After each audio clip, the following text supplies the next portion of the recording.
You're watching CBS News Bay Area with Juliette Goodrich. Hello. We start with a city grappling with gun violence, and tonight 4 people are recovering in Oakland after being shot. 2 of them were inside their own home at the time. Now you can see the dozens of evidence markers where the bullets landed. Police say the shooting erupted at 10:40 last night at 92nd and Bancroft, and that this was a result of a rolling gun battle between 2 cars. The East Bay Times reports a 50-year-old woman and her 56-year-old husband were struck in their own home as they slept. Investigators found a wrecked car at the scene, but no other victims. But later, a 27-year-old man and a 24-year-old woman showed up at the hospital. No arrests have been made so far. Now tonight, East Oakland business owners, they are struggling to stay afloat in the midst of this violence, but they are determined to make their beloved home much safer. And KPIX 5's Kenny Choi is here now with their story after quite a night of violence. For sure, Juliette, their livelihood depends on safety, but it is easy to lose hope. Senseless killings, violent killings, sometimes stray bullets striking innocent people like we just heard, they take a toll on communities. But in the Fruitvale neighborhood, one man's drive to make its streets safer isn't slowing down. It started as a tribute to a fallen officer decades ago.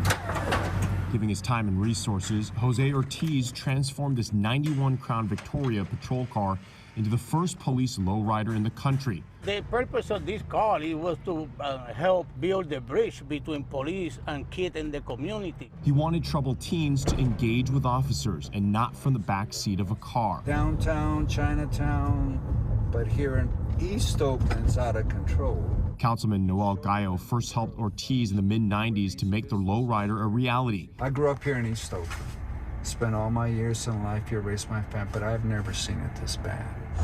In Oakland's Fruitvale district, there's tension on the streets as small businesses are teetering on edge of closing shop. Boy, this is crazy. Because I saw the video across the street too, and that's the same people.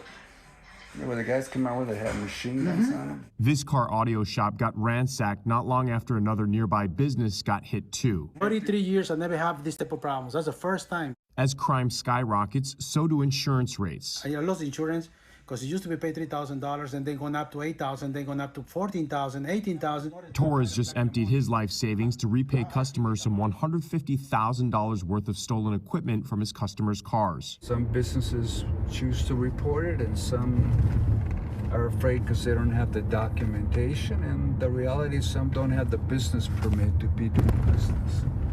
So they just keep moving on. Hey, yo. Jose Ortiz's family restaurant, La Perla, also became the scene of a horrific heist caught on camera. You just hope that the person's,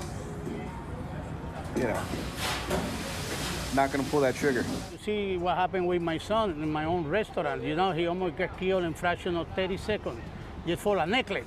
Others haven't been as lucky. Like Lily Zhu, who was shot and killed in Little Saigon in August. Juno Nabo, Ortiz's longtime friend, was gunned down in front of his own child outside his restaurant. Ortiz's street inspiration still sparkles today. When gun violence tears apart communities, Jose Ortiz works to bring separated sides a little closer. That's perfect. I'm not losing hope. If you lose hope, you lose the faith. And if you lose faith, you lose everything. Wow. Residents like Ortiz want more officers on the streets. Yeah. Oakland police, like so many other police departments in the Bay Area and across the country, also facing a shortage of officers. Yeah, no, Kenny, they're just trying to make a living, and he was so open with you, and you can just hear his worry, but he's got to make a living each and every day. So we're talking about more officers, so how do we make that happen? So the Oakland City Council approved of 2 more police academies. We haven't seen the impact just yet. Right. I talked to Oakland Police earlier today. They still have more than 40 vacancies to fill for sworn officers. So look, you hear the residents saying they want more officers. Right. The city is trying to do that through the police department and the city council. And have the incentives to have officers come to the area. Exactly. Okay, Kenny, thank you for that story.